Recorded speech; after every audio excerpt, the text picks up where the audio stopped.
Donc, pour les prérequis, on va aller assez vite parce que ici, on parle de prérequis, donc l'impôt sur le revenu. Vous le reverrez même sur le dernier atelier d'optimisation fiscale. Donc, ce qui est important, c'est de comprendre qu'en France, on est fiscalisé sur nos revenus. C'est un impôt qu'on paye quasiment tous, mais enfin, que la plupart des contribuables français payent. Mais au final, c'est quelque chose que l'on maîtrise peu, c'est quelque chose qu'on paye tous les ans.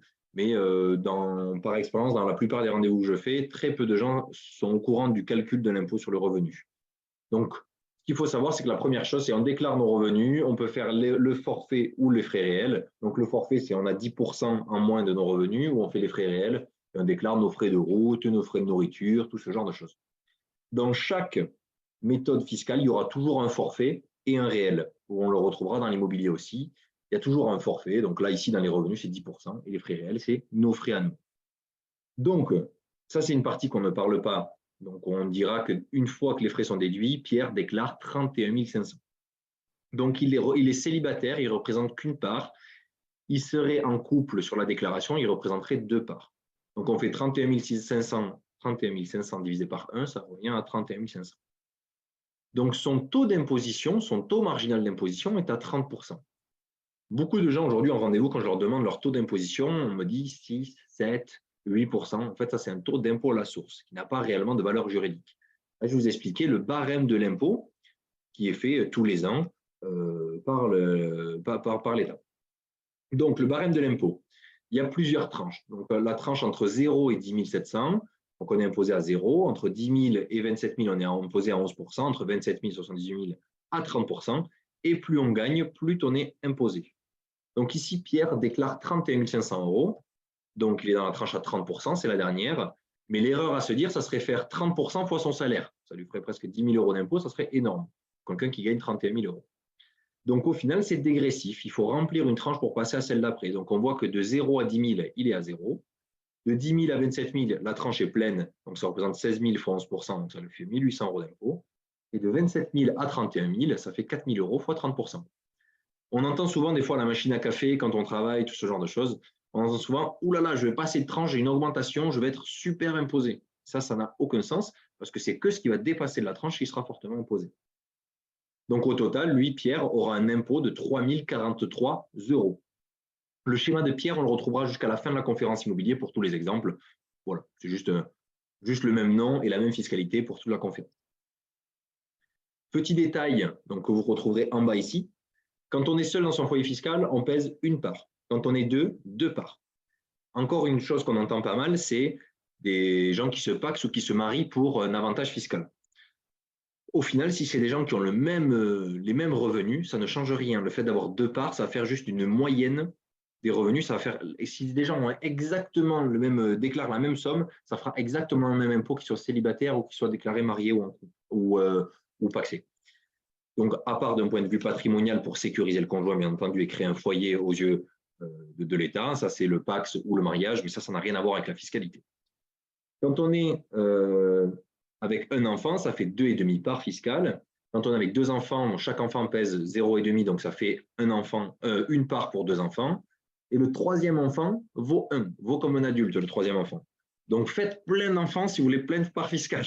Bon, après, je ne suis pas sûr que vous gagnerez plus en fiscalité que ce qu'il ne vous coûte réellement. Mais bon, après, on ne voit pas que les enfants pour la fiscalité, encore heureux. Donc, en deuxième prérequis, c'est comprendre quand on a une location avec un bien immobilier, comment on va être imposé dessus. Donc là, ici, c'est les revenus fonciers, donc c'est le nom qu'on appelle au type de revenu quand on loue un appartement nu. Il y a un autre type de revenu, c'est les revenus meublés, mais on n'en parlera pas sur ce côté-là. Là, c'est quand on achète un appartement, on le loue vide. Donc, ce qu'il faut savoir, c'est qu'on a aussi la partie forfait et la partie réelle, comme dans toutes les déclarations. Donc, la partie forfait, on est à 30% d'abattement sur nos revenus.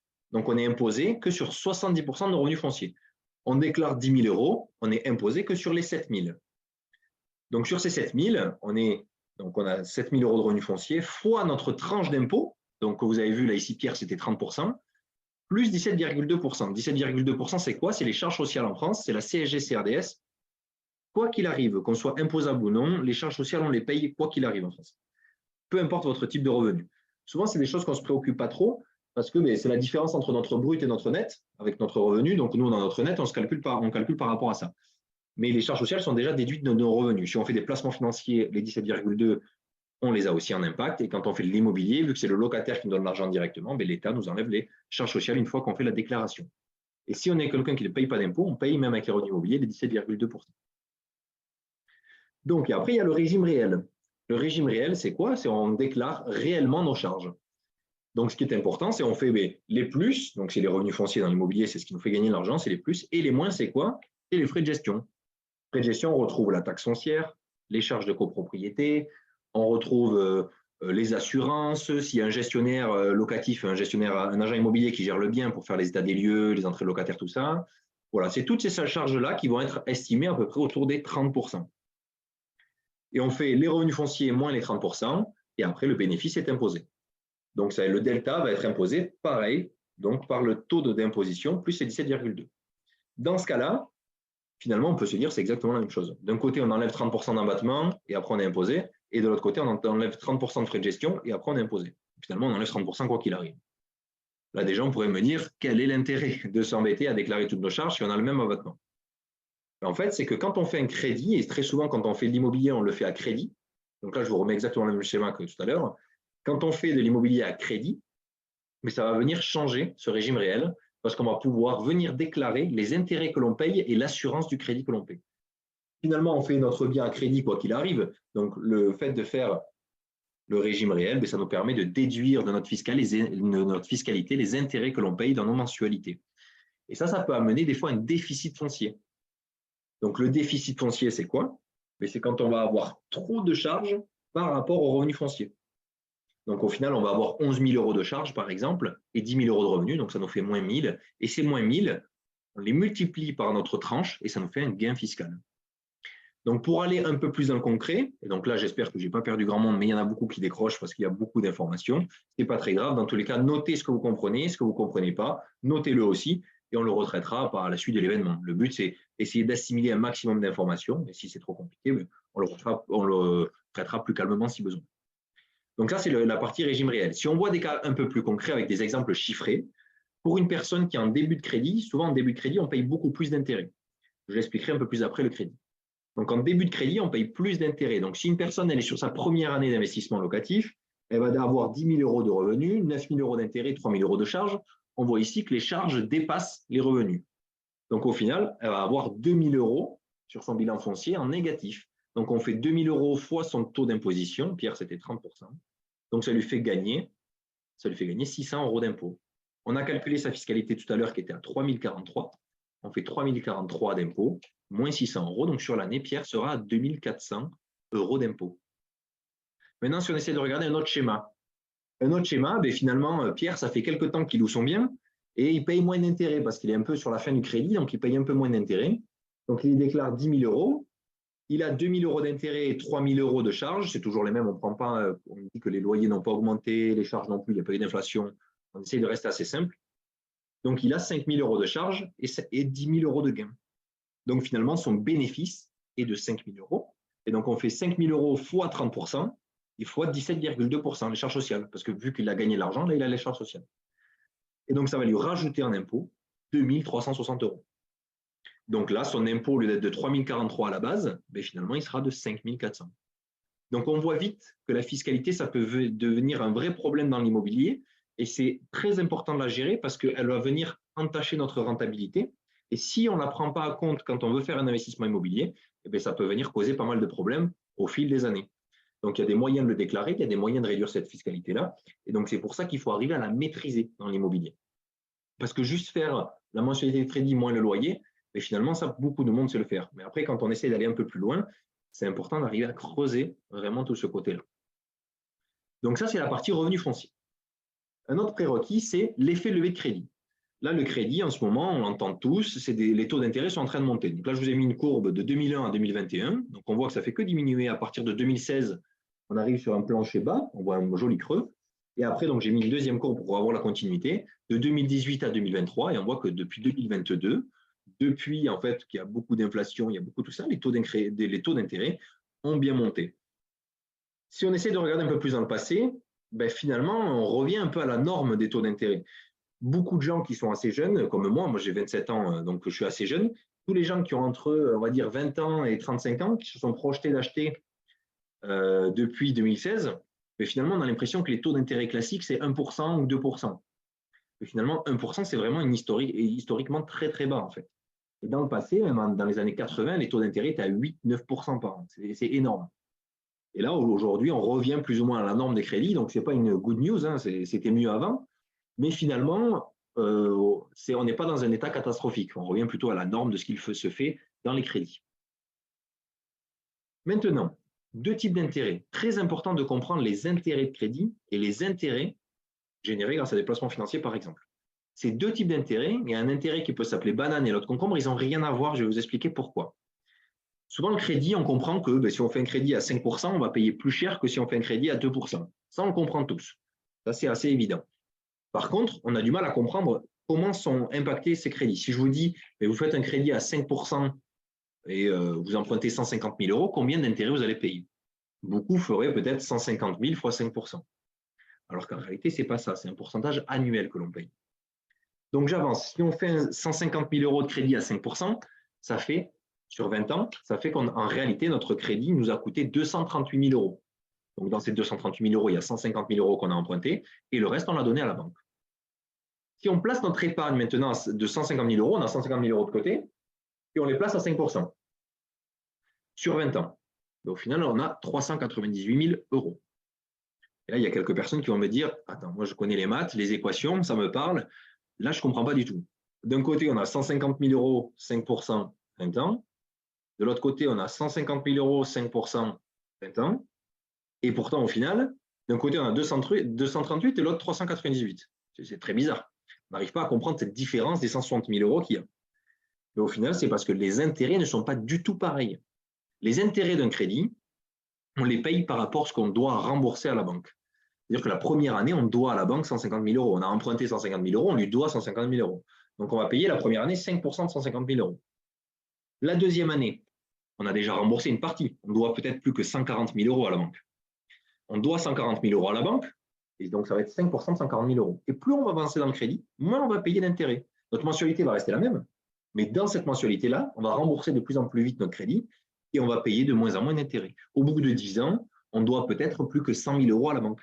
Et donc, on aura 5 000 euros d'intérêt à payer sur l'année. 100 000 euros fois 5%. Et c'est comme ça que sont calculés les taux d'intérêt de crédit. Et donc, au final, dans l'autre côté, les taux d'intérêt d'épargne, c'est la mécanique d'intérêt composé que vous a présenté Duncan en plénière. Donc, la mécanique d'intérêt composé, c'est simplement quoi? On a 150 000 euros qui travaillent à 5%. Et donc, 5%, au final, on a 150 000 euros qui vont venir se cumuler à chaque fois avec les pourcentages. 150 000 euros fois 5%, plus 5%, plus 5%, chaque année, chaque année, chaque année. Ça fait une courbe exponentielle.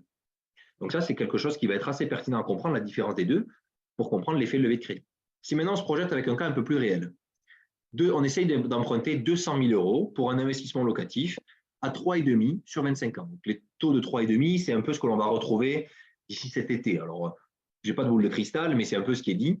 Plus ou moins, en ce moment, on est sur du 2,5, 3, et ça va continuer peut-être un petit peu à monter jusqu'à l'été. Donc, on va peut-être retrouver 3,5 sur 25 ans. Donc, une mensualité à 200 000 euros, c'est chouette, c'est tout rond, ça fait 1 000 euros par mois. Maintenant qu'on fait un investissement à 1 000 euros par mois, donc on fait un crédit à 1 000 euros par mois pour un investissement à 200 000 euros, ce n'est pas réellement ce que l'on va payer les 1 000 euros par mois, parce que derrière, il y a un locataire qui va nous donner des sous. Donc, on va prendre une hypothèse que le locataire nous donne 700 euros par mois de loyer.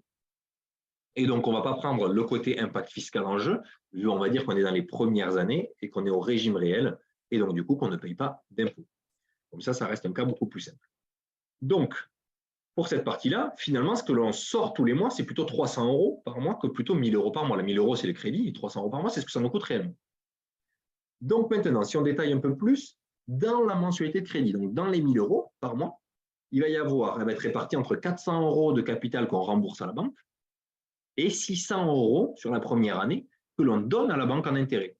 Pourquoi? Parce qu'on paye 3,5% de 200 000 euros. Donc, sur la première année, on doit 7 000 euros d'intérêt à la banque. Donc, c'est 7 000 euros divisé par 12, ça fait 600 euros dans notre propre mensualité.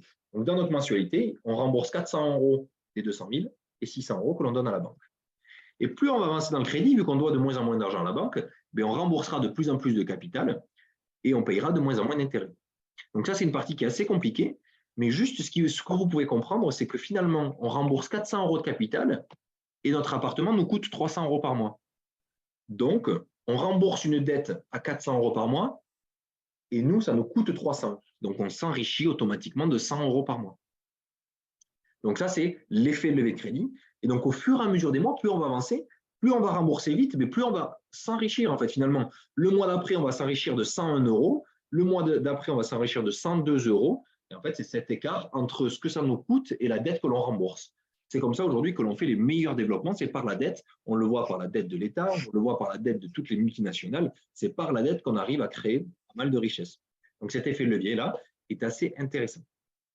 Je continue sur le profil investisseur. Ça, c'est une des choses qui est fondamentale dans l'immobilier, c'est arriver à savoir dans quel profil investisseur vous êtes. Ce profil investisseur se drive par l'investissement personnel, donc par la mise en place et par la gestion.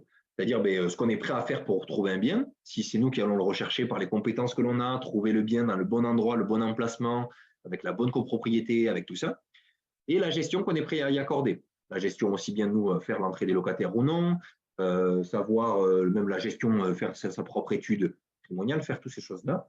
Mais ça, en fait, c'est l'investissement personnel et même le temps qu'on est prêt à y passer pour faire les travaux nous-mêmes, pour gérer, pour être maître d'œuvre de tous les artisans, tout ce genre de choses. Et donc ça, on a fait une échelle pour driver un petit peu tout ça. Donc la première chose qui demande le moins d'investissement personnel, ça va être les SCPI de rendement. Donc ça, on n'en parlera pas, je ne vais pas détailler plus, mais si vous voulez le creuser, creusez-le avec la personne que vous invitez. Dispositif Pinel, donc ça, on en parlera aujourd'hui. Donc dispositif Pinel, c'est ce qui arrive après les SCPI. Après, il y a le LMNP clé en main, donc location meublée non professionnelle clé en main, donc aussi bien par du neuf, on investit dans du résidence EHPAD ou dans des résidences seniors ou dans des résidences étudiantes, ou de la colocation haut de gamme. Donc, c'est un programme de ce soir aussi. Finalement, ça s'appelle du dispositif clé en main. C'est-à-dire que l'investisseur n'a pas de recherche à faire, n'a pas tout ce côté-là, et en fait, c'est fait par un conseiller, donc par nous, bien évidemment. Et donc, du coup, c'est fait par nous, et on va faire tout ce côté recherche, et pendant la durée de l'investissement, il n'y a pas de temps à y accorder. À quel profil de personnes ça correspond? Ça correspond à des personnes qui n'ont peut-être pas des compétences en immobilier ou qui ne veulent pas les développer aussi, ces compétences en immobilier-là, mais qui comprennent que c'est important pour eux d'investir dans l'immobilier. Du coup, ils le font, mais de manière accompagnée. Ou après, ça peut correspondre aussi à des gens qui n'ont pas le temps, qui n'ont pas le temps de gérer le bien, qui n'ont pas le temps de faire les travaux, qui n'ont pas le temps de tout ça, ou qui ont un travail qui est assez prenant. Et donc, du coup, ils ont besoin de ce côté clé en main-là. Et après, il y a deux autres types d'investissements qu'on peut faire dans l'immobilier. C'est acheter de l'ancien classique déjà rénové, donc comme ça on ne gère pas les travaux, et on le met en location. Bon, après, il faudra gérer la location et tout ce côté-là, ou soit on mettra un agent IMO dedans. Donc ça, c'est l'ancien classique déjà rénové. Et après, il y a l'ancien aussi avec la rénovation. Donc c'est nous, on achète un bien des années 50, 60, 70, voire 80, des années 80, et on casse tout dedans et on refait tout. On refait ce qu'on a besoin de faire, et donc on fait de la rénovation pour créer plus de rentabilité. Donc ça va être des dispositifs qui vont être plus en autonomie avec des investisseurs plus aguerris. Donc des gens qui ont des compétences et des gens qui vont aller chercher cette rentabilité-là en faisant les choses par eux-mêmes. Donc ça peut être quelque chose qui peut être assez rentable, mais assez risqué aussi. Donc là, on voit l'échelle de risque en investissement personnel et en échelle de risque aussi d'investissement. On le voit de plus en plus risqué. Donc, et après deux autres choses de diversification immobilière qu'il existe. Donc là, vous avez tout le panel de ce qui existe dans l'immobilier. C'est le déficit foncier packagé. Donc là, je ne vais pas rentrer trop dans le détail. Et après, l'investissement en nue propriété dans l'immobilier, qui peut être assez intéressant pour avoir des gains relativement intéressants et exonérés d'impôts. Mais ça, vous le traiterez avec la personne, encore une fois, que vous invitez, parce qu'on essaye de filtrer un petit peu les informations qu'on vous donne.